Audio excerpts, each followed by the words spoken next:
إن الحمد لله نحمده ونستعينه ونستغفره ونعوذ بالله من شرور أنفسنا ومن سيئات أعمالنا ومن يهدي الله ولا مضل له ومن يضلله فلا هادي له أشهد أن لا إله إلا الله وحده لا شريك له وأشهد أن محمدا عبده ورسوله رب اشرح لي صدري ويسر لي أمري واحلل عقدة من لساني يفقهوا قولي اللهم أرنا الحق حقا وارزقنا اتباعه وأرنا الباطل باطلا وارزقنا اجتنابه اللهم أيدنا بروح القدس.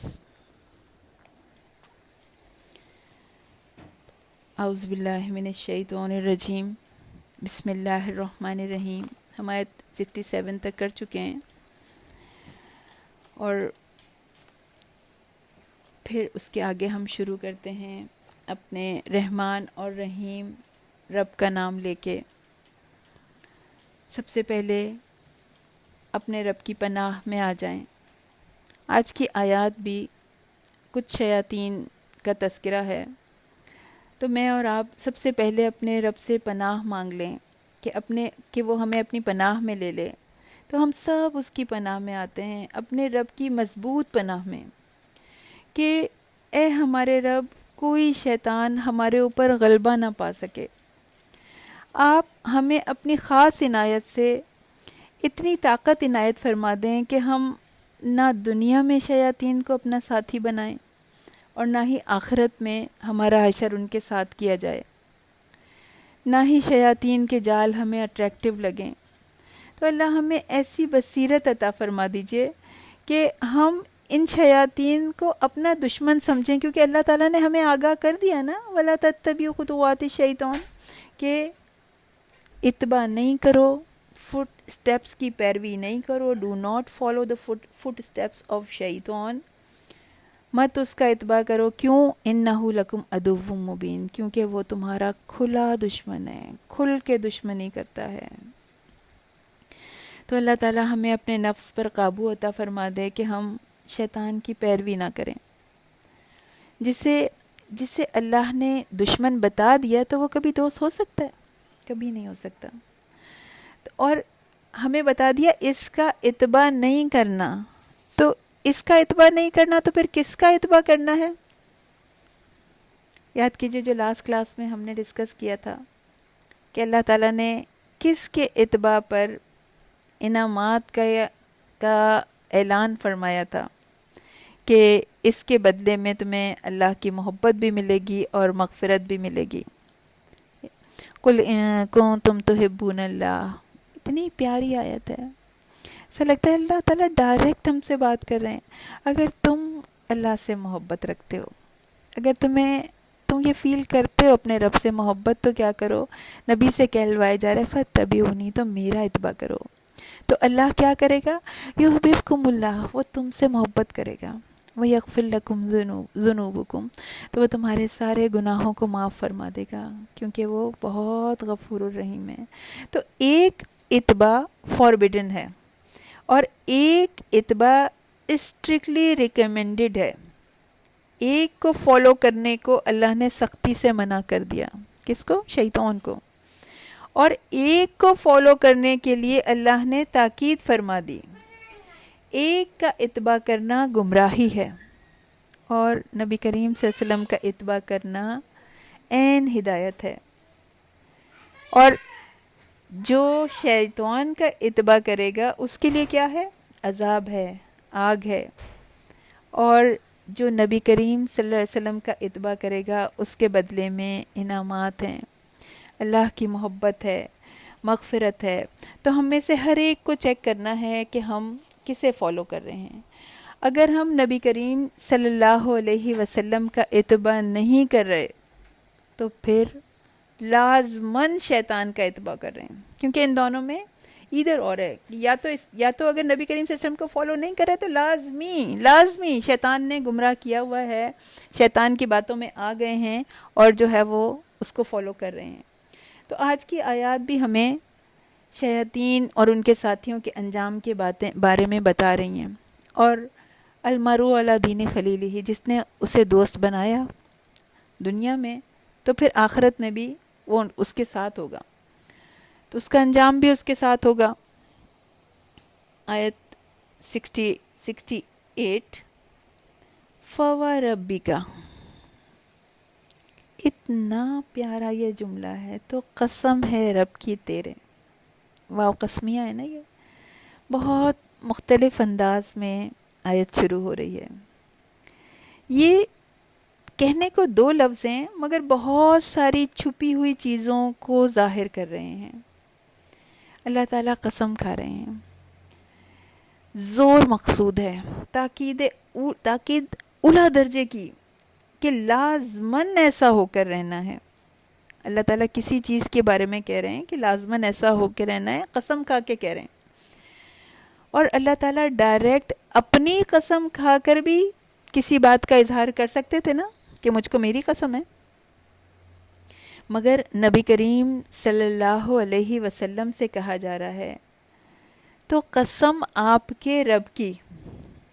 تو نبی کریم صلی اللہ علیہ وسلم کی عظمت اور شان اور ان کے درجات کی بلندی کا اظہار کیا جا رہا ہے۔ ہم نے پڑھا تھا نا، الحمدللہ الذی انزل علی عبدہ الکتاب، کہ کل حمد کل تعریف اس اللہ کے لیے جس نے اپنے بندے پر کتاب نازل فرمائی۔ تو نبی کریم صلی اللہ علیہ وسلم کو عبدہ کہا جا رہا ہے، لیکن جب عبدہ اپنی اطاعت اور فرما برداری کے تقاضے نبھاتا ہے تو ٹائٹل عبدہ سے بدل جاتا ہے، یعنی وہ کیا بن جاتا ہے۔ اب آپ اس کو، میں آپ کو اردو میں سمجھا دیتی ہوں، جا کے جسے سمجھ میں نہیں آئے تو وہ سمجھ جائیں، کہ یوں کہیے کہ ابھی اللہ کا بندہ ہے، اس کا بندہ، اللہ کا بندہ، مگر جب بندہ اپنے آپ کو اللہ کے سپرد کر دیتا ہے تو وہ رب بندے کا ہو جاتا ہے۔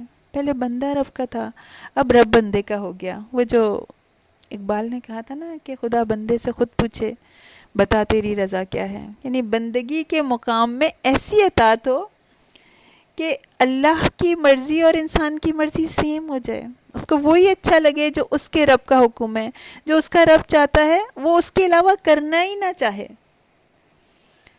تو ربی کا، آپ کا رب، تاکید بھی ہے، مصمم ارادہ بھی ہے کہ لازماً ایسا ہو کے رہنا ہے، اور اپنے نبی صلی اللہ علیہ وسلم سے بے انتہا محبت کا اظہار بھی ہے۔ اللہ ڈائریکٹ بات کر رہا ہے، براہ راست، ابد تک کے لوگوں کے سامنے گواہ ان سب کو بنایا جا رہا ہے، نبی کریم صلی اللہ علیہ وسلم سے اپنی محبت کا گواہ ان سب کو بنا رہا ہے۔ تم سب سن لو، قل، آپ کہہ دیجئے، یعنی نبی کریم صلی اللہ علیہ وسلم سے کہا جا رہا ہے تو آپ کو قسم ہے آپ کے رب کی۔ تو اللہ تعالیٰ فرما رہے ہیں، اے محمد صلی اللہ علیہ وسلم، ہمیں آپ کے رب کی قسم ہے۔ ذرا امیجن کریں، قسم کھانے والا کون ہے؟ اللہ، اور جس کی قسم کھائی جا رہی ہے وہ کون ہے؟ وہ بھی اللہ۔ تو یہ بات کتنی اہم ہے کہ اے محمد صلی اللہ علیہ وسلم، ہم ضرور بضرور کریں گے کیا کریں گے؟ لَنَحْشُرَنَّهُمْ، البتہ ہم ضرور بضرور جمع کریں گے ان کو، وَالشَّيَاطِينَ، اور شیطانوں کو۔ تو اللہ تعالیٰ اس حدیث میں جو لَنَحْشُرَنَّهُمْ کا ایک نقشہ کھینچ رہے ہیں، تو ایک حدیث میں آتا ہے جو کہ اس کے بارے میں ہے کہ اللہ تعالیٰ فرماتے ہیں، حدیث قدسی ہے، کہ مجھے ابن آدم جھٹلا رہا ہے اور اسے یہ لائق نہ تھا کہ مجھے ابن آدم ایذا دے رہا ہے، یعنی اذیت سے ایذا، اور اسے یہ لائق نہ تھا۔ اس کا مجھے جھٹلانا تو یہ ہے کہ کہتا ہے کہ جس طرح اللہ نے میری ابتدا کی اسی طرح اعادہ نہیں کرے گا، یعنی ویسے دوبارہ نہیں پیدا کرے گا۔ یہ اللہ کی عظمت کو جھٹلانا ہے، اور یہ بات تو حقیقت ہے، ہمیں بھی پتہ ہے کہ کسی کام کو دوبارہ کرنا جو ہے وہ آسان ہے، پہلی دفعہ کرنا زیادہ مشکل ہوتا ہے، اور اس کا مجھے ایذا دینا یہ ہے کہ وہ کہتا ہے کہ میری اولاد ہے، حالانکہ میں احد ہوں، ایک ہوں، صمد ہوں، نہ میرے ماں باپ ہیں، نہ میری اولاد ہے، نہ میری جنس کا کوئی اور ہے، اور مجھے اپنی ہی قسم ہے کہ میں ان سب کو جمع کروں گا، اور جن جن شیطانوں کی یہ لوگ میرے سوا عبادت کرتے تھے انہیں بھی جمع کروں گا، اور پھر انہیں جہنم کے سامنے لاؤں گا جہاں یہ گھٹنوں کے بل گرے پڑے ہوں گے۔ اور قرآن میں بھی آتا ہے نا، وَتَرَىٰ كُلَّ أُمَّةٍ جَاثِيَةٍ، تم دیکھو گے کہ گروہ در گروہ امتیں جو ہیں وہ گھٹنوں کے بل گری ہوئی ہوں گی۔ امام ابن ابی حاتم اور بہقی جو ہیں وہ حضرت ابن مسعود رضی اللہ تعالیٰ عنہ سے روایت کرتے ہیں کہ پہلے اور پچھلے سب جمع کیے جائیں گے۔ جب ان کی تعداد مکمل ہو جائے گی تو پھر جن کا جرم بڑا ہوگا پھر ان کو اٹھایا جائے گا۔ لَنَحْشُرَنَّهُمْ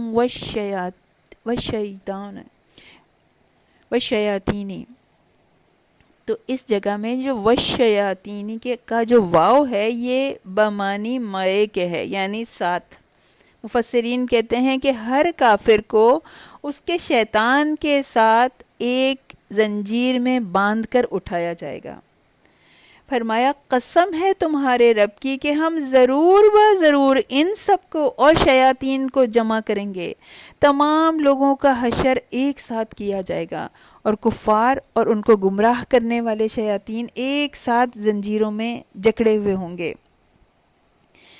تو شیطانوں کی فوجیں ہر شخص پہ مسلط ہوتی ہیں۔ شیاطین جو ہیں وہ ہر شخص پہ مسلط ہوتے ہیں، کسی چاہے وہ نیک ہو چاہے بد، چھوڑتے نہیں ہیں اس کو، بلکہ نیک لوگوں پہ تو زیادہ کام کرتے ہیں، بد کو تو وہ گمراہی کی راہ پہ لگا چکے ہوتے ہیں نا، لیکن نیک پہ تو زیادہ کام کرنے کی ضرورت ہوتی ہے، اور وہ اس سے غافل نہیں ہوتے۔ ان کا ٹیم ورک بہت مضبوط ہے، بڑے آپس میں آرگنائز ہو کر کام کرتے ہیں۔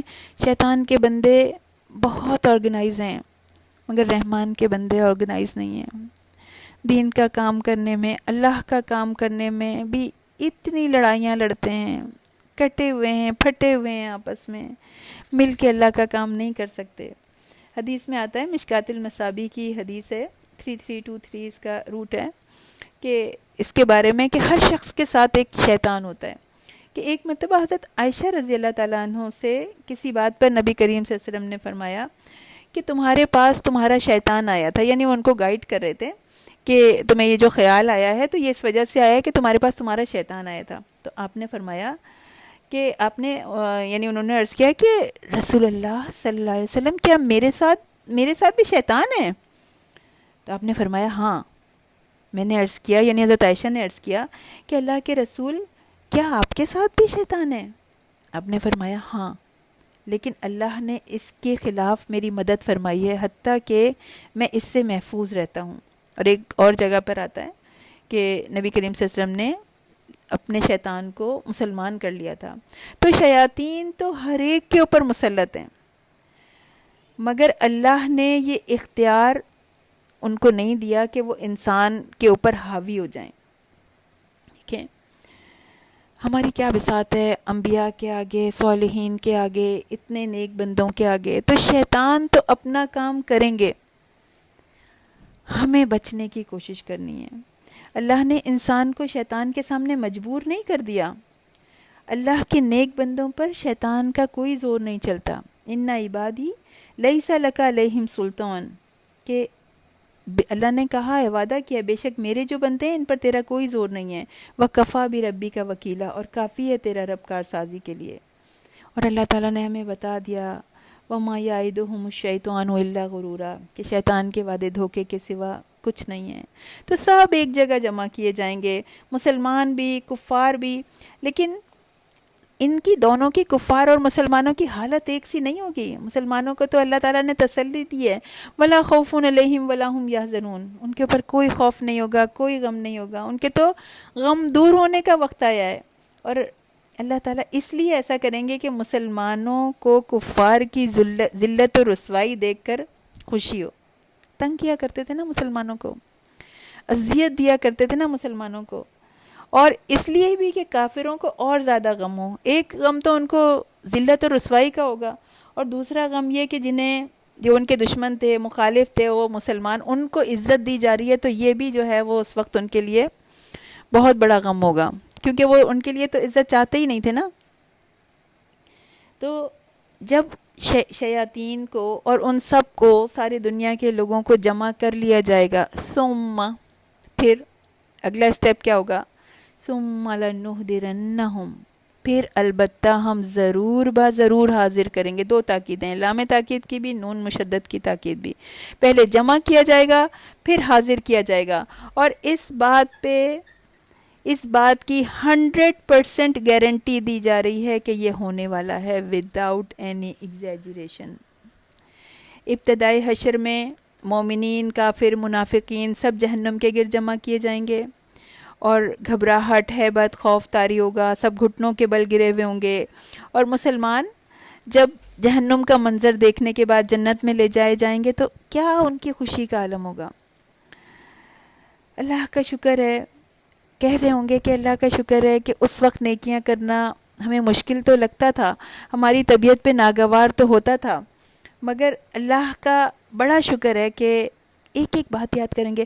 اللہ آپ کا بڑا احسان ہے کہ میں فلاں کی باتوں میں نہیں آیا، اس کے تانوں کو، اس کے طنز کو، ان کی تکلیف دینے والی باتوں کو میں نے اگنور کر دیا. اگر میں جھگڑوں میں پھنس جاتی تو نیکیوں کا وقت نکل جاتا. اگر قرآن کے ساتھ اپنی زندگی گزارنے کے لیے میں نے اپنے آپ کو صبر سے نہ روکا ہوتا، لیٹس سپوز، یعنی اس وقت وہ ان لمحات کو یاد کریں گے تو کہیں گے اگر میں نے اپنے آپ کو جمایا نہ ہوتا اس قرآن کے ساتھ تو زندگی کا وقت تو خواہشات کے دھارے میں ہی گزر جاتا نا، کہ بہت نکلے میرے ارماں لیکن پھر بھی کم نکلے. تو یہاں پر بھی اب یہ جو کفار اور ان کو دیکھ کے خوش ہو رہے ہیں نا، سورہ مطففین میں بھی اللہ تعالیٰ نے ایک ورڈ پکچر کھینچی ہے، ان الذین اجرموا کانوا من الذین آمنوا یضحکون، کہ یہ جو جرم کرتے ہیں، گناہ گار ہوتے ہیں، یہ ایمان والوں کا مذاق اڑاتے ہیں. کہ جنہوں نے جرم کیا، بات پہ مذاق، دین کا کام کرنا بڑا مزہ کا خیز لگتا ہے. داڑھی والے، عبائے والیاں طرح طرح سے پکارتے ہیں، نام رکھتے ہیں، ان کو بڑا فنی لگتا ہے اور ہنس ہنس کے لوٹ پوٹ ہوتے ہیں. اور اللہ تعالیٰ کہتے ہیں وَإِذَا مَرُّوا بِهِمْ يَتَغَامَزُونَ، جب ان کے پاس سے گزرتے ہیں تو حقارت سے اشارے کرتے ہوئے گزرتے تھے. وَإِذَا انقَلَبُوا إِلَىٰ أَهْلِهِمْ انقَلَبُوا فَكِهِينَ، اور جب گھروں کو لوٹتے تھے تو اپنے گھر والوں کے پاس بہت ہنسی ٹھٹے کرتے تھے، بہت مذاق اڑاتے تھے. فلاں کو دیکھا تھا، وہ بس قرآن کا درس سنا تو ان کی تو برین واشنگ ہو گئی، وہ تو اب تو ایسی اور ایسی لگ رہی ہیں اور ایسے دوپٹہ لپیٹتی ہیں اور ایسے ماسی لگتی ہیں، اور فلاں داڑھی والے صاحب تو جو اپنی عمر سے اتنے بڑے لگ رہے تھے اور اتنے پاگل ہو گئے اور اتنے بیوقوف لگتے ہیں کہ اپنا مال ایسے بانٹ رہے ہیں اور ایسے فلاں کو دے رہے ہیں. تو جو مومنوں کا مذاق اڑاتا ہے وہ اللہ کا مذاق اڑاتا ہے، کیونکہ وہ اللہ کے دین پر عمل کر رہا ہے نا. تو اللہ ایک ایک لفظ لکھ لیتے ہیں، ہر لفظ کو، ہر طنز کو، ہر مذاق کو، یہاں تک کہ آنکھوں کے اشاروں کو بھی اللہ تعالیٰ لکھ لیتے ہیں. اور وہ کہتے تھے وَإِذَا رَأَوْهُمْ، جب وہ ان کو دیکھتے تھے، قَالُوا، وہ کہتے تھے إِنَّ هَؤُلَاءِ لَضَالُّونَ، یہ تو ہمیں بالکل گمراہ لگتے ہیں، بالکل راہ سے بھٹکے ہوئے لگ رہے ہیں، یہ تو ترقی کر ہی نہیں سکتے. ان کی باتوں کا مذاق، ان کے حال حلیوں کا مذاق، ان کے معاملات کا مذاق، ان کی عاجزی اخلاق کا مذاق اڑانا کہ ان کی تو مت ماری گئی ہے. جو مذاق ایمان والوں کا اڑاتے ہیں، مگر جواب اللہ دے رہے ہیں وَمَا أُرْسِلُوا عَلَيْهِمْ حَافِظِينَ، ہم نے تم کو ان پر محافظ بنا کے تو نہیں بھیجا، ہم نے تو نہیں کہا کہ تم ان کے اوپر چیک رکھو، ہم نے کب کہا ہے تم سے کہ تم ان سے حساب لو. اور پھر اللہ اس دن مومنوں کو موقع دیں گے، فَالْيَوْمَ الَّذِينَ آمَنُوا مِنَ الْكُفَّارِ يَضْحَكُونَ، اس دن جو ہیں وہ ایمان والے کفار کا مذاق اڑا رہے ہوں گے. عَلَى الْأَرَائِكِ يَنظُرُونَ، وہ مسہریوں پر، تختوں پر بیٹھے دیکھ رہے ہوں گے. هَلْ ثُوِّبَ الْكُفَّارُ مَا كَانُوا يَفْعَلُونَ، تو کیا اب کافروں کو پورا بدلہ مل گیا جو وہ مذاق اڑایا کرتے تھے؟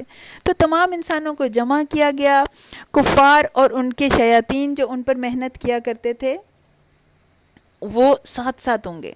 اب مسلمانوں کے ساتھ شیاطین کیوں نہیں ہوں گے؟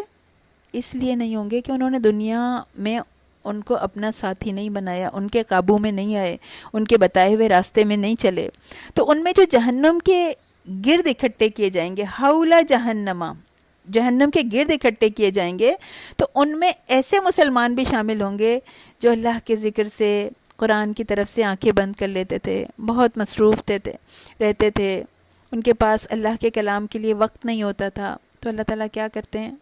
جو ایسا کرتا ہے، جو قرآن کو اگنور کرتا ہے، اللہ تعالیٰ اس کے اوپر شیاطین مسلط کر دیتے ہیں. وَمَن يَعْشُ عَن ذِكْرِ الرَّحْمَنِ نُقَيِّضْ لَهُ الشَّيْطَانَ فَهُوَ لَهُ قَرِينٌ. جو رحمان کے ذکر سے اس قرآن سے آنکھیں موند لیتا ہے تو ہم اس پر مسلط کر دیتے ہیں شیطانوں کو. فَهُوَ لَهُ قَرِينٌ. تو بیٹھتے اٹھتے بس ہر وقت کا ساتھی بن جاتا ہے ان کو. ان شیاطین کا کام کیا ہوتا ہے؟ وَإِنَّهُمْ لَيَصُدُّونَهُمْ عَن سَبِيلِ. وہ ہر وقت ان کا کام ہے کہ وہ ان کو راہ سے بھٹکاتے ہیں، روکتے ہیں. وَيَحْسَبُونَ أَنَّهُمْ مُهْتَدُونَ. یہ سب سے پریشان کن بات ہے کہ وہ اپنے آپ کو سمجھ رہے ہوتے ہیں کہ ہم بہت ہدایت یافتہ ہیں، ہم جو کر رہے ہیں وہ ہم بڑی نیکیوں کے کام کر رہے ہیں، ہم سے زیادہ تو نیک کوئی نہیں ہے، یہ سمجھ یہ رہے ہوتے ہیں. تو سب شیاطین چاہے وہ انسانوں میں ہوں، جنوں میں ہوں، ایک دوسرے کے ساتھی، ایک دوسرے کے مددگار، سب جہنم کے گرد جمع کیے جائیں گے. اور اللہ تعالیٰ نے ایمان والوں کو شیاطین سے بچنے کا طریقہ بتا دیا ہے. سورہ حامیم سجدہ میں آیت آتی ہے وَإِمَّا يَنزَغَنَّكَ مِنَ الشَّيْطَانِ نَزْغٌ. اگر شیطان کی طرف سے کوئی وسوسہ ان تک آتا ہے تو کیا کرتے ہیں؟ فَاسْتَعِذْ بِاللَّهِ. فوراً اللہ کی پناہ میں آ جاتے ہیں. إِنَّهُ هُوَ السَّمِيعُ الْعَلِيمُ. تو اللہ تعالیٰ سننے والا بھی ہے اور جاننے والا بھی ہے. تو اللہ تعالیٰ فرمائے گا قَالُوا ادْخُلُوا، کہ وہ فرمائے گا داخل ہو جاؤ، فی امم قد خلت من قبلکم من الجن والانس. سورہ اعراف کی آیت 38. تو اس جماعت میں داخل ہو جاؤ جو تم سے پہلے گزری تھی، جنوں میں سے ہو یا انسانوں میں سے، سب فی النار، آگ میں داخل ہو جاؤ. تو جب جماعت جہنم میں داخل ہوگی تو وہ اپنے سے پہلی جماعت پر لعنت بھیجے گی یہاں تک کہ سب داخل ہو جائیں گے. تو پچھلی جماعت جو ہے وہ پہلوں سے کہے گی ربنا ہؤلاء اضلونا، کہ انہوں نے ہمیں بھٹکایا تھا، آپ ان کو دوہرا عذاب دیجئے. ضیف من النار، ان کو دوہرا عذاب دیجئے. یعنی کون سی ہے پچھلی جنریشن، پچھلی امت کون سی ہے؟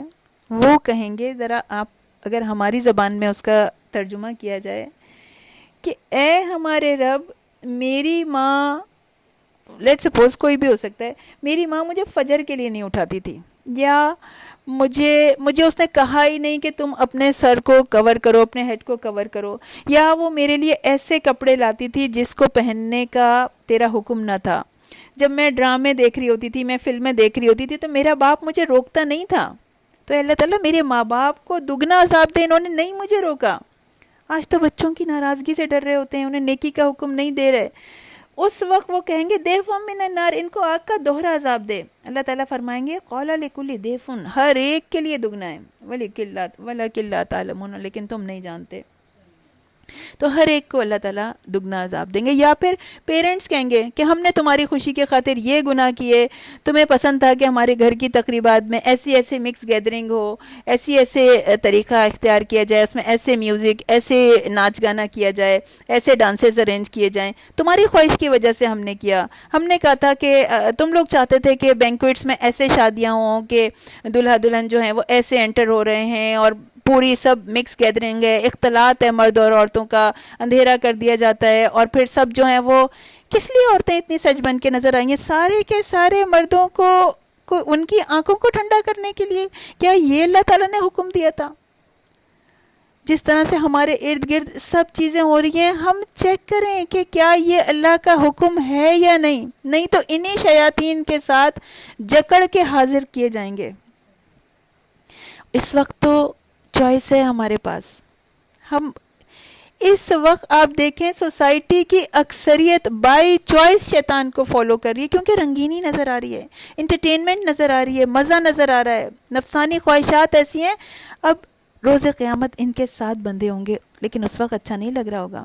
تو کہاں تو وہ وقت تھا کہ سب نشے میں چور تھے، اب کہاں یہ وقت ہے کہ لڑ رہے ہیں، اللہ سے فریادیں کر رہے ہیں کہ اللہ تعالیٰ ہم ایسا کرنا نہیں چاہتے تھے، ان کی وجہ سے ہوا، اب ان کو دگنا عذاب دیجئے.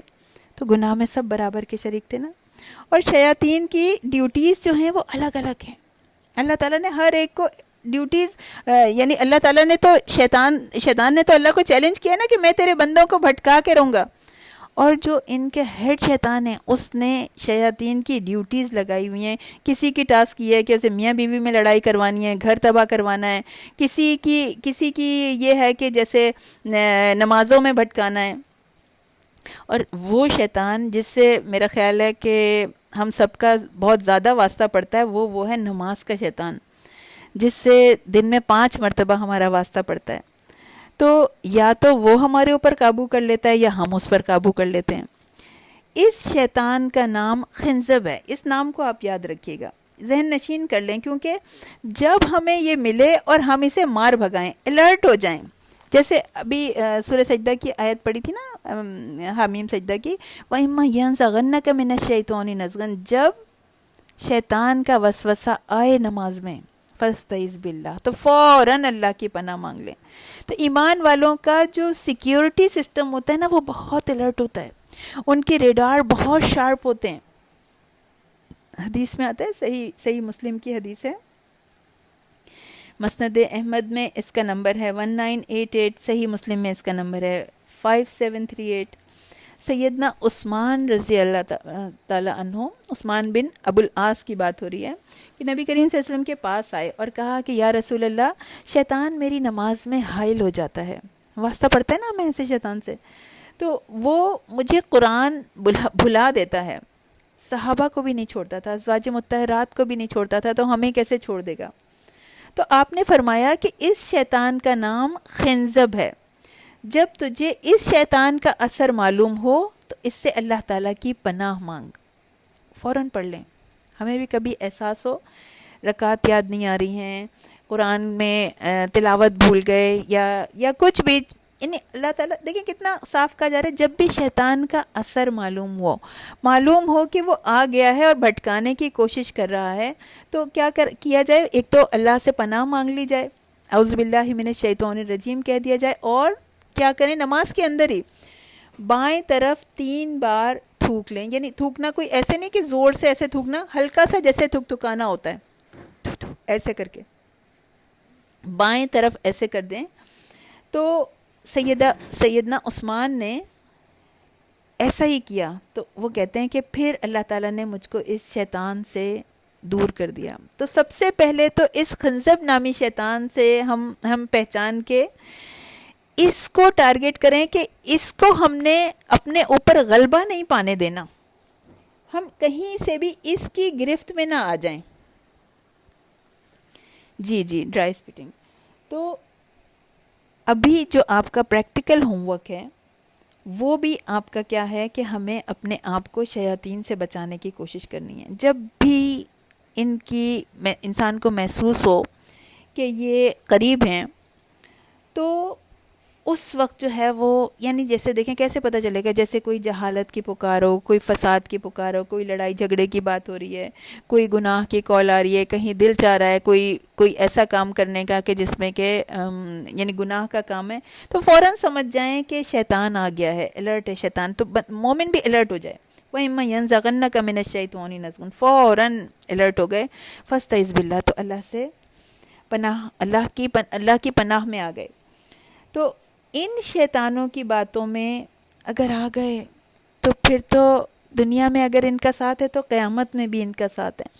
تو آج ان سے بچنے کا انتظام کرنا ہے، اور خنزب سے بچنا جو ہے وہ ہمارا پہلا ٹارگٹ ہے. ایک ایک کر کے ٹارگٹ بنائیں کہ اس وقت ہمیں بچنا ہے.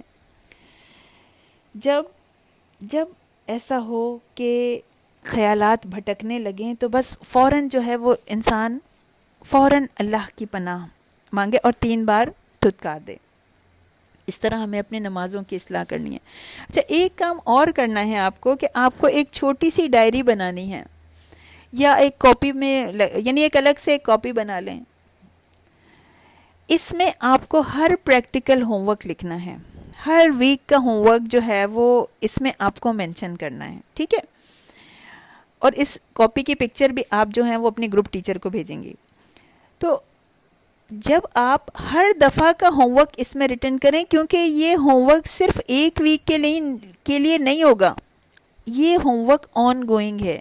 ہر ویک اس کو صفحہ پلٹ کر دیکھیں کہ یہ ایسا تو نہیں کہیں وہ والا کام بھول گئے، ایسا تو نہیں کہیں وہ جو ہمیں ایک اپنے عمل میں شامل کرنے کے لیے جو ٹارگٹ دیا گیا تھا وہ ہمارے عمل سے نکل گیا. آپ نے یہ دیکھا ہوگا کہ پریکٹیکل ہوم ورک کے مارکس جو ہیں وہ سب سے زیادہ رکھے گئے ہیں. کیوں؟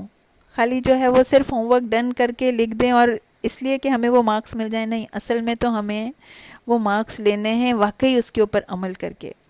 کیونکہ ہمارا قرآن پڑھنا پڑھانا، ہماری ساری کوششوں کا مقصد جو ہے وہ اصل میں عمل ہے. تو اس پہ ہمیں، اس قرآن پہ ہمیں عمل کرنا ہے. صرف ہمیں ڈن کر کے نہیں بھیجنا، اور کوشش کرتے رہنی ہے کہ پرانی چیزیں بھی جو ہیں وہ ہمارے ساتھ شامل ہو جائیں. کیونکہ زندگی کا وقت بہت کم ہے. ہم بہت پیچھے ہیں، ہمیں بہت آگے آنا ہے. اپنی زندگی میں ہمیں کچھ نہ کچھ کمانا ہے. اور دوسری چیز یہ ہے کہ آپ لوگ بہت محنت کرتے ہیں، ہوم ورک کو بہت اچھے طریقے سے کرتے ہیں، اور پھر نیکیوں میں مسابقت کر کے جلدی کرنے کی کوشش کرتے ہیں. مگر ہوم ورک کو جلدی کرنے سے اس کی کوالٹی پر اثر نہیں پڑنا چاہیے. یعنی خوب محنت کے ساتھ، بہترین کوشش کے ساتھ، بیسٹ بھی ہو اور کوئکسٹ بھی ہو. اللہ بھی اس پہ یہ ریوارڈ دیں کہ جیسے ہی حکم آیا ویسے ہی عمل کر لیا. اب باقی ہوم ورک تو آپ نے بھیج دیے، لیکن ایک چیز نوٹ کر لیجئے، جو پریکٹیکل ہوم ورک ہے اس کو آپ شروع میں ڈن کر کے نہیں بھیجیں گی. جب لاسٹ والا ڈے ہوگا اس دن آپ جو ہیں وہ اس کو ہوم ورک ڈن کا میسج بھیجیں گی. باقی سارے ہوم ورک الگ ہوں گے، اور یہ والا پریکٹیکل ہوم ورک کو آپ جب کر لیں گی، یعنی لاسٹ ڈے جو ہے سنڈے جب آپ سبمیشن کراتی ہیں، تو تب آپ کو کچھ نہیں کرنا اس میں، آپ کو صرف ہوم ورک ڈن لکھنا ہے. لیکن اس کے لیے آپ کو پریکٹس کرتے رہنا ہے کہ مجھے پورے ہفتے، جیسے ابھی یہ ہوم ورک ملا ہے تو ساری نمازوں میں جو ہے وہ کوشش کرتے رہنی ہے کہ کہ میری نمازیں جو ہیں وہ شیطان کے اثر سے پاک ہو جائیں. تو اس کے لیے ہمیں کوشش کرنی ہے کہ آپ میں سے اگر کوئی اس کو شیئر بھی کرنا چاہے گا تو ہم انشاءاللہ، اصل میں وقت بہت کم ہوتا ہے ہمارے پاس. آپ لوگوں کے بڑے پیارے ایکسپیرینسز آتے ہیں، لیکن ہم لوگ جو ہیں وہ سارے نہیں، کوئی موقع ہوتا ہے تو میں ضرور شیئر کر دیتی ہوں. تو ہم سے ریکوائرڈ کیا چیز ہے؟ عمل ریکوائرڈ ہے. یہ جو پریکٹیکل ہوم ورک ہے نا، یہ ہم سے ریکوائرڈ ہے. ساری چیزیں تو اپنی جگہ ظاہر ہے وہ بھی بہت اہم ہے، لیکن اصل یہ بہت امپورٹنٹ ہے، اور اس کو ہم نے بہت توجہ کے ساتھ کرنا ہے. تو ایٹ اے ٹائم ہمیں بہت سارے اعمال کرنے ہیں. ابھی جو آپ کو ہوم ورک ہے کہ اپنے ریڈار سسٹم کو جو ہے وہ الرٹ کرنا ہے. تو ابھی ہم نے اپنے آپ کو، اپنے گھر والوں کو، اپنے خاندانوں کو بچانے کی کوشش کرنی ہے. نیکسٹ آیت نمبر 69. ثم، پھر، لَنَنزِعَنَّ، البتہ ہم ضرور کھینچ نکالیں گے. نزاع شیء، کسی چیز کو اس کے قرارگاہ سے، اس کے ٹھکانے سے کھینچ لینا، جیسے کمان کے درمیان سے تیر کو کھینچا جاتا ہے. جیسے وَالنَّازِعَاتِ غَرْقًا، یعنی وہ نزاع یعنی کھینچ کے نکالتے ہیں نا وہ فرشتے. تو کس کو ہم البتہ، ثم لَنَنزِعَنَّ، البتہ ہم ضرور کھینچ نکالیں گے. کس کو؟ مِن کُلِّ شِیَّةٍ، ہر گروہ کو. شیعتن اتباع کرنے والے، سپورٹرز، گروہ، مددگار. یہ لفظ واحد کے لیے بھی استعمال کیا جاتا ہے، تثنیہ کے لیے بھی، جمع کے لیے بھی، مذکر اور مؤنث کے لیے بھی، ایٹ اے ٹائم. تو شاع کا مطلب ہے پھیل جانا، اشاعت ہو جانا، مشہور ہو گیا. اب مددگاروں سے، سپورٹرز جو ہیں یہ سب پھیل جاتے ہیں نا، تو اس لیے بھی یہ شیعہ کہلاتے ہیں. تو گروہ در گروہ جمع ہو گئے، حول جہنم جسیہ، گھٹنوں کے بل وہاں پر کھڑے ہوئے. پھر ہم ان میں سے کھینچ لیں گے. کہاں سے؟ کن میں سے؟ ہر گروہ میں سے. ایہم، جو ان میں سے اشد، زیادہ شدید تر ہے، الرحمن عتیہ، رحمان سے جو سب سے زیادہ سرکش ہے، جو سب سے زیادہ حد سے بڑھا ہوا ہے. عتیہ حد سے گزرنے والا، گناہوں میں حد سے گزرنے والا. مجاہد رحمۃ اللہ علیہ نے اس کا ترجمہ فجور بھی کیا ہے کہ گناہوں میں سب سے زیادہ شدید. ابن عباس نے اس کا ترجمہ کیا ہے رضی اللہ تعالیٰ عنہ نے، عتیون کی جگہ، کہ اس کی جگہ جرت مراد ہے، یعنی اللہ سے مقابلہ کرنے میں وہ زیادہ بے باک تھا، زیادہ نڈر تھا، آگے بڑھ بڑھ کے گناہ کرنے والا، گناہوں پر دلیر. میں کل شیعتن، یہ گروہ جو ہیں، یہ گروہ کون ہوں گے؟ یہ گروہ وہی ہوں گے جن کے ساتھ ہم نے دنیا میں رہنا پسند کیا. المرء مع من احب، جس سے انسان محبت کرتا ہے اسی کے ساتھ رہتا ہے نا. جن کے ساتھ رہنا بہت اچھا لگتا تھا، جیسے دوست بنائے تھے، جیسے فرعون اپنے گروہ کے ساتھ ہوگا. لائک مائنڈیڈ پیپل ایک جگہ کر دیے جائیں گے، سیم انٹرسٹ والے ایک جگہ کر دیے جائیں گے. پریکٹسنگ مسلمس الگ کر دیے جائیں گے، جو نام کے مسلمان ہیں وہ الگ کر دیے جائیں گے. نصارہ الگ، یہود الگ، ایک سی باتیں بنانے والے. جو ان میں جو سب سے زیادہ گناہوں میں بڑھا ہوا ہوگا اس کو کھینچ کر نکالا جائے گا. یہ جو لنازعنا امپورٹنٹ ورڈ ہے. کسی کو لانا اور کھینچ کے لانا دو ڈفرینٹ بیہیویئر ہیں. تو ذلت اور رسوائی کی عکاسی کر رہا ہے. کچھ کو بالوں سے پکڑ کر کھینچ کے لایا جائے گا، کوئی پیشانی کے بالوں سے کھینچا جائے گا، کوئی گلے میں رسی ڈال کے کھینچا جائے گا. کون ہے یہ لوگ؟ یہ صاحب وہ پوزیشن ہولڈر، وہ فلانا جائیدادوں والے، وہ فلانا ملوں والے، کارخانوں والے، بنگلوں والے، وہ بی ایم ڈبلیو والے، وہ مرسیڈیز والے. دنیا میں بڑی عزت، بہت نام تھا، بڑی عزت تھی، اور اب ان کو اس طرح کھینچا جائے گا. اور دیکھیں پوری دنیا جمع ہے، ساری دنیا کے لوگ جو ہیں وہ اکٹھے ہیں، ان کے سامنے اس طرح سے ذلت اور رسوائی کا سامنا ان کو کرنا پڑے گا. ثم، پھر نیکسٹ مرحلہ، ثم لنحن اعلم بالذین هم اولی بها صلیا، پھر ہم ان لوگوں کو زیادہ جانتے ہیں جو دوزخ میں داخل ہونے کے سب سے زیادہ مستحق ہیں. ثم کا ہر ثم کا استعمال پہلا مرحلہ بتا رہا ہے. ثم لنحشرنہم، البتہ ہم ضرور ان کو جمع کریں گے، انسانوں کو، شیاطین کو. پھر لنحضرنہم، پھر ہم البتہ ان کو ضرور حاضر کریں گے. پھر ثم لننزعن، پھر ان میں سے ہر گروہ میں سے سب سے بڑے نافرمانوں کو چھانٹا جائے گا، کھینچ کے لایا جائے گا، ذلت سے نکالا جائے گا. اور پھر آخری مرحلے میں اللہ تعالیٰ فرما رہے ہیں ہم زیادہ جانتے ہیں دوزخیوں کو اور ان میں سے جو سزا کے مستحق ہیں ان کو. اب یہ جو عالم ہے، اب اس میں سے کسی کو ہو سکتا ہے کہ یہ شبہ پیدا ہو کہ یہ جو مرحلہ وار ترتیب بتائی جا رہی ہے، یعنی ایسی، یعنی آپ کو میں بات سمجھاتی ہوں کہ پہلے بتایا گیا کہ جمع کیا، پھر حاضر کیا گیا، پھر نافرمانوں کو گھسیٹا گیا، پھر کہا جا رہا ہم زیادہ جانتے ہیں دوزخیوں کو. تو کسی کو یہ شبہ پیدا نہ ہو کہ یہ مرحلہ وار ترتیب ہے اور اللہ تعالیٰ جو ہے وہ اس مرحلے کے بعد زیادہ جانتے ہوں گے. اللہ ہر وقت زیادہ جانتے ہوں گے. یعنی اگر اللہ کو دوزخیوں کا علم ہی نہیں ہوگا تو وہ چھانٹ کے نکالے گا کیسے، جمع کیسے کرے گا؟ تو مفسرین نے اس شبے کا ازالہ کیا اور یہ بھی بتایا کہ یہ تاخیر زمانی نہیں ہے، یعنی ایک وقت کے بعد دوسرا اسٹیج نہیں آ رہا، بلکہ یہ ترتیب بتائی جا رہی ہے. ترتیب کلام ہے کہ حشر میں اس طرح سے سزا کی ترتیب ہوگی، پہلے اس طرح، پھر اس طرح، پھر اس طرح. اب یہ جو عالم ہے اس میں تبدیل کہ اللہ اس دن زیادہ جانتے ہوں گے. اللہ فرما رہے ہیں کہ ہم زیادہ جانتے ہیں دوزخیوں کو. تو اب اس میں ایک اور بھی شبہ آتا ہے کہ کہیں کسی کو یہ خیال نہ آئے تو کیا کسی اور کو بھی کچھ پتا ہوگا، یعنی اللہ کو تو زیادہ پتا ہے، ایسا بھی ہے کہ کسی اور کو بھی پتا ہوگا. تو اس کا جواب کیا ہے؟ یہ علم بامانی علیمن کے ہے، یعنی اللہ ہی واقف ہیں، ہم ہی واقف ہیں. اللہ کہتے ہیں ہم ہی واقف ہوں گے دوزخ میں داخلے کے کون مستحق ہیں. تو کچھ مفسرین نے کہا اچھا ہو سکتا ہے کہ اعمال نامہ لکھنے والے فرشتے جو ہیں وہ بھی دوزخیوں کے اعمال سے واقف ہوں، کیونکہ وہ بدکار پرہیزگاروں کو جانتے تو ہیں نا کہ اس کے اعمال کیسے ہوتے تھے.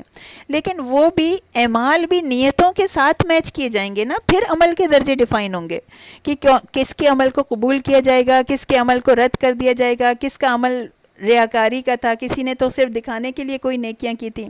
تو یہ سب تو جاننے والا اللہ ہے نا. تو میں کلی شیعتن، اس میں کافر، گناہگار، مسلمان، متقی سب شامل ہوں گے.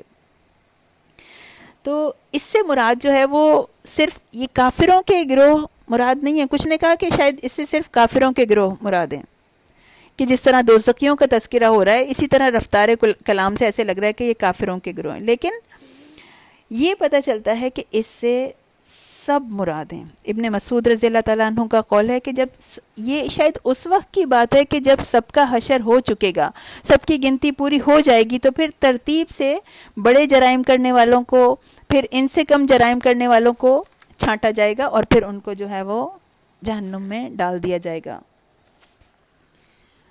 آیت 71 وَإِن مِّنکُمْ إِلَّا وَارِدُهَا، اور تم میں سے ہر ایک وارد ہونے والا ہے۔ ہاں مونس سمائی جہنم کے لیے کہ جہنم میں وارد ہونے والا ہے۔ ابن عباس کا ایک قول ہے کہ یہ آیت کفار کے ساتھ خاص ہے، کہ وہی جہنم میں جائیں گے نا، کہ ہم ضرور بضرور ان کو جمع کریں گے، ان کو حاضر کریں گے، وہ جہنم کے گرد گھٹنوں کے بل گرے ہوئے ہوں گے، اور اس کے بعد جو ہے وہ ہر شخص جہنم میں وارد ہوگا۔ اس کی دلیل وہ یہ دیتے ہیں کہ مومنوں کے متعلق اللہ نے فرما دیا ہے کہ وہ جہنم سے دور ہیں۔ سورہ انبیاء کی آیت ہے 101 سے 103 تک، کہ بے شک جن لوگوں کا ہماری طرف سے نیک انجام مقدر ہو چکا ہے، وہ سب جہنم سے دور رکھے جائیں گے اور وہ دوزخ کی آہٹ تک نہ سنیں گے، یعنی وہ اس بات کو کی دلیل دیتے ہیں۔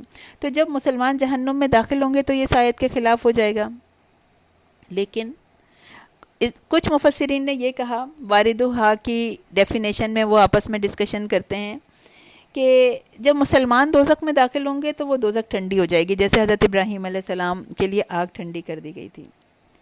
تو حدیث میں آتا ہے، جیسے صحیح بخاری اور صحیح مسلم کی حدیث ہے، کہ حضرت ابو ہریرہ رضی اللہ تعالیٰ عنہ فرماتے ہیں کہ رسول اللہ صلی اللہ علیہ وسلم نے فرمایا کہ جس مسلمان کے 3 بچے فوت ہو گئے اور اس نے ان پر صبر کیا تو وہ دوزخ میں صرف قسم پوری کرنے کے لیے داخل ہوگا، اور قسم سے مراد یہی آیت ہے وَإِن مِّنكُمْ إِلَّا وَارِدُهَا۔ تو اکثر مفسرین، جمہور مفسرین سب کا کہنا کیا ہے کہ یہ جو ورود ہے یہ بمانی دخول ہے، یعنی داخل ہونے کا ترجمہ ہے، اس میں ہر شخص جہنم میں داخل ہوگا۔ لیکن اس کی صورت کیا ہوگی؟ مومن بھی ہو، کافر بھی ہو، سب جہنم میں داخل ہوں گے۔ یہ جو وارد ہونا ہے یہ سب کے لیے۔ ابن مسعود رضی اللہ تعالیٰ عنہ، ابن عباس رضی اللہ تعالیٰ عنہ اور کعب بن احبار اور دوسرے مصنفین بھی یہ کہتے ہیں اس کی کیا صورت ہوگی۔ حضرت ابو سعید خدری رضی اللہ تعالیٰ عنہ سے طویل حدیث روایت کی گئی ہے کہ دوزخ کے اوپر ایک پل بچھایا جائے گا اور شفاعت کی اجازت مل جائے گی۔ اس پل سے ہر ایک کو لازماً گزرنا ہوگا، یعنی نیچے آگ جل رہی ہے، دوزخ کی آگ دہک رہی ہے اور اس کے اوپر سے ہر ایک کو گزرنا ہوگا۔ انبیاء کرام بھی یہ کہہ رہے ہوں گے، اے اللہ سلامت رکھ، اے اللہ ہمیں محفوظ رکھ۔ آپ صلی اللہ علیہ وسلم سے پوچھا گیا کہ یا رسول اللہ وہ پل کیا چیز ہے؟ تو آپ نے فرمایا وہ ایک پھسلوان سی جگہ ہے، پھسلتے ہیں، یعنی ایسی ہے کہ اس پہ کوئی پاؤں رکھے تو پھسل جائے، اور اس میں دندانے دار کانٹے ہوں گے۔ وہ لوہے کے کانٹے سادان نامی جھاڑی کے کانٹوں کی طرح ہوں گے۔ کوئی سادان ایسی جھاڑی ہوتی ہوگی جس میں کہ جو بری طرح سے جس میں کانٹے ہوتے ہوں گے۔ تو بعض مسلمان تو اس سے پلک جھپکنے میں گزر جائیں گے، بعض بجلی کی طرح، بعض آندھی کی طرح، بعض پرندوں کی طرح، بعض تیز رفتار اعلیٰ نسل کے گھوڑوں کی طرح، بعض اونٹوں کی طرح، یہ سب صحیح سلامت پار پہنچ جائیں گے، اور بعض مسلمان کانٹوں سے الجھتے ہوئے پار پہنچیں گے، اور بعض مسلمان کانٹوں سے زخمی ہو کر جہنم میں گر جائیں گے۔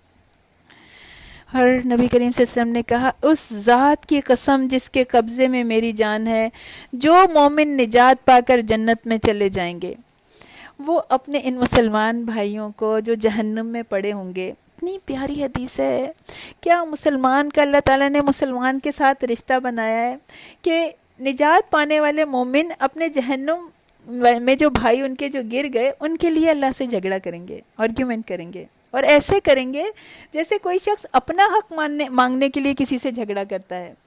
اللہ سے عرض کریں گے، اے ہمارے رب، یہ لوگ تو ہمارے ساتھ روزے رکھتے تھے، یہ لوگ تو ہمارے ساتھ نمازیں پڑھتے تھے، یہ ہمارے ساتھ حج کرتے تھے، شاید ہم میں سے کوئی ہو تو شاید کہے کہ یہ ہم لوگ تو ساتھ قرآن پڑھا کرتے تھے۔ تو ان سے کہا جائے گا، جن لوگوں کو تم پہچانتے ہو جاؤ اور ان کو دوزخ سے نکال لو، ان لوگوں پر دوزخ کی آگ حرام کر دی جائے گی۔ تو ہم سب پہ وہ وقت تو گزرنا ہی ہے، ہم ایک دوسرے کو یاد رکھیں۔ آپ لوگ مجھے یاد رکھیے گا ایسے وقت میں۔ پھر اللہ تعالیٰ کے حکم سے جنتی مسلمان جو ہیں وہ کثیر تعداد میں لوگوں کو دوزخ سے نکال کر لے کر آ جائیں گے۔ صحیح مسلم میں حدیث ہے، اور اس حدیث سے یہ استدلال کیا گیا ہے کہ دوزخ میں داخل ہونے والے جو ہیں وہ پل صراط پہ سے ضرور گزریں گے، یعنی اس طرح وہ دوزخ سے نکلیں گے۔ وَكَانَ عَلَى رَبِّكَ حَتْمًا مَقْضِيًّا، اور یہ تو تمہارے رب نے اپنے اوپر لازم کر لیا، یہ ضرور ہو کر رہنے والا ہے، یہ اللہ کا فیصلہ ہے۔ ہر شخص پل صراط سے گزرے گا اپنے اعمال کے برابر نور لے کر۔ احادیث میں آتا ہے کہ ایک شخص کو اس کے اتنا کم نور دیا جائے گا، اس کے پاؤں کے انگوٹھے کے برابر، اور اس نور کی روشنی میں وہ اپنے اعمال کے مطابق پل صراط کو طے کرنے کی کوشش کرے گا۔ تو ہم سب کو اس کے اوپر سے گزرنا ہے۔ جب ہم پل صراط پر ہوں گے، اور یہ تو ہمیں یقین ہے نا، یہ تو ہمارے ایمان کا حصہ ہے کہ ہمیں اس جگہ جانا ہے، اس جگہ ہم سب کو اپنی ایک ایک نیکی یاد آئے گی کہ یا اللہ، میں ایسا ہو جاتا کاش کہ میں اور زیادہ اچھی نمازیں پڑھ لیتی، کاش میں اللہ کی راہ میں اپنے آپ کو اور زیادہ تھکا لیتی، میں اللہ کی رضا کے لیے کسی کی مدد کر دیتی خلوص دل کے ساتھ، میں زیادہ وقت قرآن کے ساتھ گزارتی، میں نے کیسے کہاں میں نے وقت ضائع کیا، کاش میں نے نہ ضائع کیا ہوتا۔ انسان کو اپنے گناہ یاد آئیں گے، کاش میں نے اس کے ساتھ بد زبانی نہ کی ہوتی، فلاں کے ساتھ میں نے اس کو تانے نہ دیے ہوتے، فلاں سے میں نے جھگڑا نہ کیا ہوتا، فلاں نمازیں میں نے قضا نہ کی ہوتی، میں نے روزے رکھنے کو اتنا ہلکا نہ سمجھا ہوتا کہ چھوٹی چھوٹی چیزوں کے لیے روزے چھوڑ دینا۔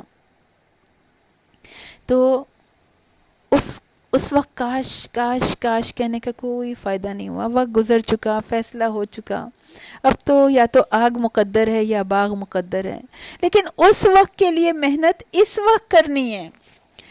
اللہ تعالیٰ کہتے ہیں ثم ننجی الذین اتقوا، پھر ہم نجات دیں گے جنہوں نے تقوی کیا، وَنَذَرُ الظَّالِمِينَ فِيهَا جِثِيًّا، اور ان لوگوں کو وہیں چھوڑ دیں گے گھٹنوں کے بل گرا ہوا۔ تو آج کی محنت وہاں رنگ لائے گی، آج کی کوشش، آج جو ہم ٹائم لگا رہے ہیں، آج جو بھی ہم اپنی ٹوٹی پھوٹی کوششیں کر رہے ہیں، ان کی قدر اللہ وہاں کرے گا۔ کوشش کے مطابق درجات ہیں، انجام ہے۔ دو گروہ ہیں نا، الذین تقوا، ایک تو تقوی والے ہیں، دوسرا ہے الذین ظلموا، جو ظلم کرنے والے ہیں۔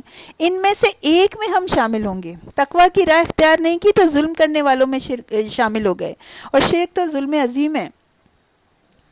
اللہ تعالیٰ ایمان والوں پر بہت مہربان ہے، کوشش کرنے والوں پر، محنت کرنے والوں پر اللہ تعالیٰ بہت شفقت فرمانے والے ہیں۔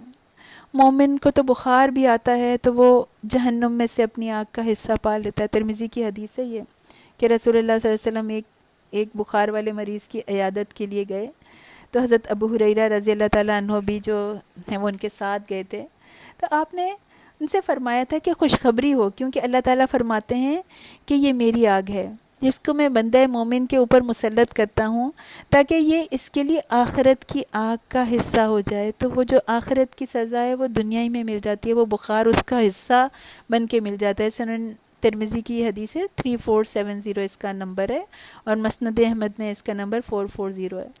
تو حدیث میں یہ بھی آتا ہے کہ مومن پر جو مصیبتیں آتی ہیں، جو پریشانیاں آتی ہیں، جو مسائل آتے ہیں، وہ اس کے لیے آگ سے حجاب بن جاتے ہیں، کہ رسول اللہ صلی اللہ علیہ وسلم نے فرمایا کہ مومن کی جان، اس کے مال، اس کی اولاد پر جو مصائب آتے ہیں، حتیٰ کہ کیا ہوگا، اس کے گناہ جھڑتے جاتے ہیں، یہاں تک کہ وہ اللہ سے اس حال میں ملاقات کرے گا کہ اس کا کوئی بھی گناہ نہ ہوگا۔ اللہ کرے کہ ہم اللہ سے اس حال میں ملاقات کریں کہ ہمارا کوئی بھی گناہ نہ ہو۔ اللہ ہماری غلطیوں کو معاف فرما دے، ہمارے گناہوں کو معاف فرما دے۔ جہنم کی آگ بڑی سخت ہے، اللہم اجرنا من النار۔ قوت سے دعا کیا کیجئے، دل کی گہرائیوں سے اس آگ کو تصور کر کے دعا کیا کیجئے۔